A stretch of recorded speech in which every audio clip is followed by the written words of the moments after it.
of you shared already.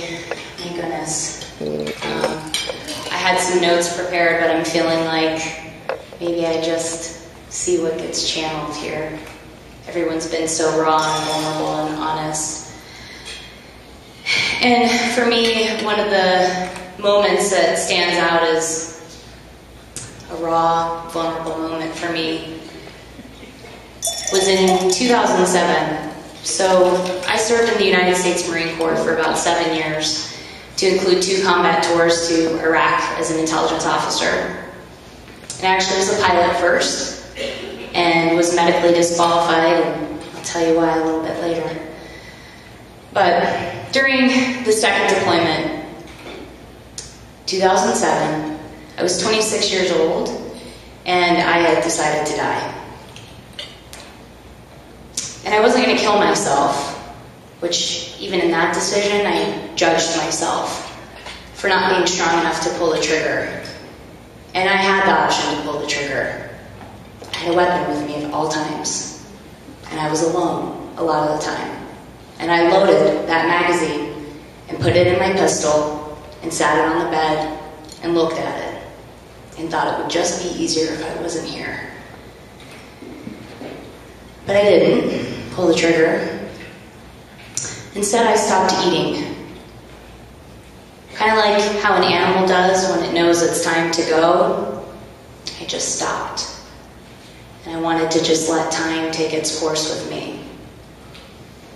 So I went from being a very athletic young woman to fading away to where my underwear was so baggy it barely stayed perched on my hips that were just jutting out. And I found myself in this balled up space far too many times to count, just hugging my arms around my knees and slamming my head into my knees. I'd often just, I don't know why, this was kind of this response I would have where I would just slam my head against my knees. And sometimes I would slam my head against the wall. Because I was trying to get rid of it. You know how like after a dog gets in a fight and shakes off, like that's kind of a neurological response we all have, but it was such an extreme version of that where I was just trying to like purge whatever was this very physical response in my body of depression that had taken over. And I never slept, never slept. Because the nightmares from having been raped by one of my best friends and a fellow service member years before resurfaced during the second deployment, along with the literal combat zone I found myself in, harassment from my unit, personal relationships that were crumbling, a family that barely wrote me, and a myriad of health problems to include, at that point, 11 traumatic brain injuries, 7 herniated discs in my neck and back, spinal stenosis, scoliosis, arthritis, and too many things to list here before everyone gets super depressed. So, anyway, I found myself in this small space, and it was representative of the small space that was my room in Iraq, which we lovingly called a can, which is just really nice, right? Like, I'm gonna go back to my can. All right, well, my can was big enough for a bed, a closet, and a yoga mat.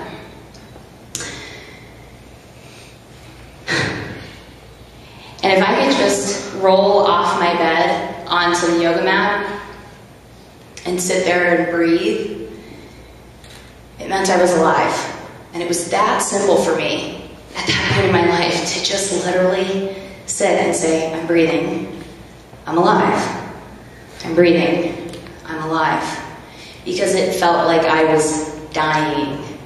And my body had that response, right? It was shutting down, I was getting sick, all these things were happening. And so in this world where I felt like just existing felt like suffocating, I could find a space to breathe.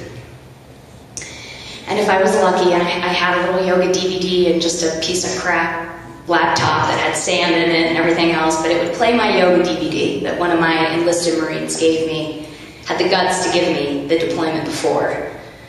And because, you know, Marines aren't really into all that hippy-dippy weirdo stuff. So it was pretty brave of him to be like, ma'am, you need this. Like, what are you trying to tell me, Staff Sergeant? All right. Okay, so I'd watch this little yoga DVD, and it would start with breathing. And if I was lucky, I would start to move, right? I would align with these postures, or what I should say, what I thought was proper alignment, because who knows what I was doing? I thought I was doing yoga. It could have been anything. It felt like gymnastics to me at the time. But I'd find this sense of alignment, and the mat gave me this like anchor point. Again, I was thinking in terms of what was very simple, right? What I could tie to. And I would breathe and move and stretch and go for a run and breathe and move and stretch.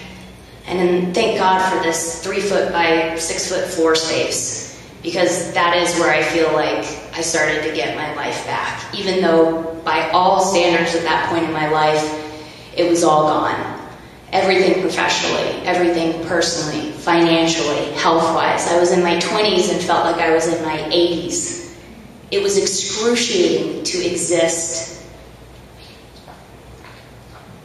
But I started making small choices. But it took me a long time to even get to those first small choices, because I had this very convenient external parameter of success, because I was a badass Marine, right? All right, I am professionally successful, therefore I am mentally and emotionally healthy. I'm physically fit, therefore I am physically healthy. And I've had all these awful things happen to me. I grew up in an abusive home, I had the rape happen, harassment, crazy things, witnessing awful, awful things on my deployments to Iraq. And that worked for me to kind of have the external parameter that I could tell myself in a way I was okay. I could kind of show others I was okay. I could function off this type A personality, which a lot of us do. And there's nothing wrong with success. If you over-identify with that, I think it is. If you attach to that sense of success, to a fault. And yeah, all these bad things were happening to me. So what could I do? It wasn't my fault. I was very mystified by my health. But when you've been a victim, and you live in that victim mentality, it is scary as shit to start owning your own choices again. It is scary to own your thoughts, to own your actions, to own your choices, but it is the best thing you can possibly do. And for me, where I find alignment, yes, on the yoga mat, and that's a great example for me. I'm a very, it's a tangible thing for all of us, right? If you've ever even tried yoga, like you can feel what's happening there in that experience. But for me, and some of my new friends here at my table have asked, what is Semper? Because I wrote Semper on my name tag. And that's the name of one of my businesses. And for me, Semper, which comes from the Marine Corps motto, Semper Fidelis, means always faithful. For me, it means, yes, to always be faithful, but to also always be sincere, empathetic, motivated, perseverant, engaged and excited, and resilient. And ultimately to just roll with it. Because you can only make your choices, you can't make your outcome. We have to, on some level, find a levity. Let go, let God, let be, let Buddha, whatever works for you. And I find that having come from a background of extremes, it kind of cracks me up even now to realize that as I function with more compassion for myself and compassion for others and grace, that I have more ease. I have more success and happiness than when I pushed and pulled and forced and worked so hard and never really thought about what was important to me, because I just used these external markers of what was success and what I should do and what people told me I should do and I was good at, so I should do it, even though it was killing me. And so the breath is that one thing that even when all these things are swirling around, right, that I can come back to. And that all of us, if nothing else, your breath, it's always on the house. It's always free. No one can ever touch it. And that breath impacts our neurological function. It creates our energy. When we say that we're breathing life into things, how does fire flame? With oxygen, right? We blow on the fire. Our breath is that fire within us to fuel our creativity, to fuel our relationships and love and passion in our work, that we don't want to just be getting by, right? We want to take big, full, deep breaths and feel like we're breathing it in. And so what I would leave with you guys is just that realizing that the smallest choices do make the big difference, the biggest differences. And seeing those small choices have a compound effect and be able to build on one another instead of feeling like I have to do it all today. I think women are really great at that one too, right? Like, but there's all of this, I have to do all of it.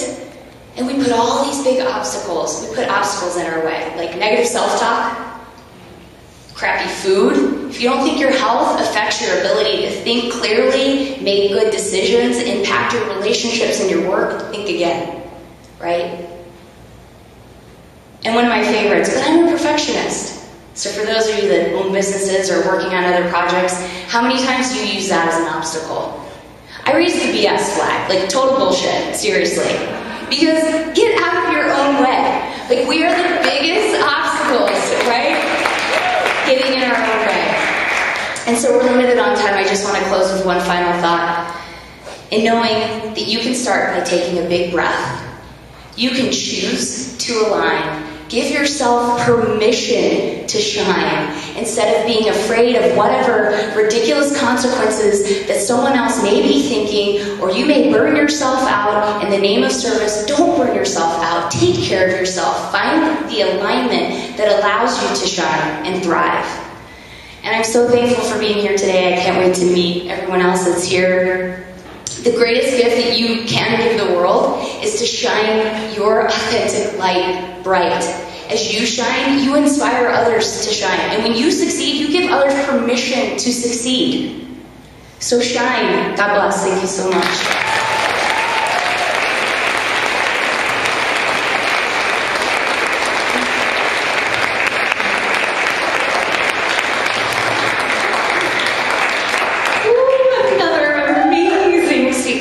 Wow, that was so good. Thank you again, Sarah.